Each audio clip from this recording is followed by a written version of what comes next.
वक्फ amendment act को challenge करने वाली जितनी याचिकाएं थी सबों की सुनवाई माननीय सर्वोच्च न्यायालय के मुख्य न्यायाधीश आगे की सुनवाई है वो कल 2 बजे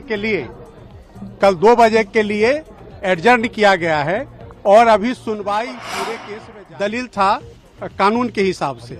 दूसरा उनका कहना है कि जो उनका फंडामेंटल राइट है आर्टिकल 25-26 में यह जो संशोधित कानून है ये उसका हनन करता है।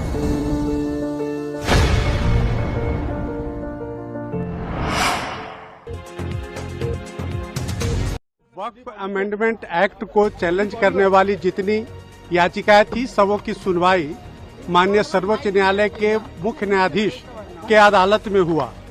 आज दोनों पक्ष को सुना गया, लेकिन जो आगे की सुनवाई है वो कल 2 बजे के लिए एडजर्न किया गया है और अभी सुनवाई पूरे केस में जारी है।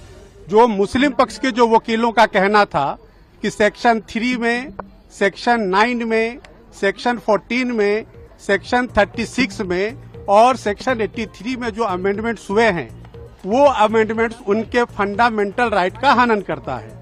ये मुस्लिम पक्ष का दलील था कानून के हिसाब से। दूसरा उनका कहना है कि जो उनका फंडामेंटल राइट है आर्टिकल 25-26 में यह जो संशोधित कानून है ये उसका हनन करता है।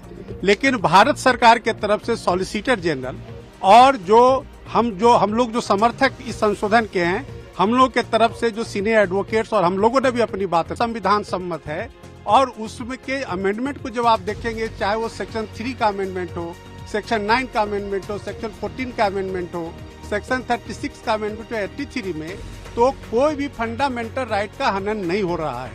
माननीय बेंच भी अपने ऑब्जर्वेशन में कहा कि हाँ, जो बहुत सारे अमेंडमेंट्स हैं वह ऐसा प्रतीत होता है कि संविधान के अनुसार है, लेकिन उनका जो यूजर का जो डेफिनेशन है उस पर कोर्ट कुछ क्लैरिफिकेशन चाह रही थी।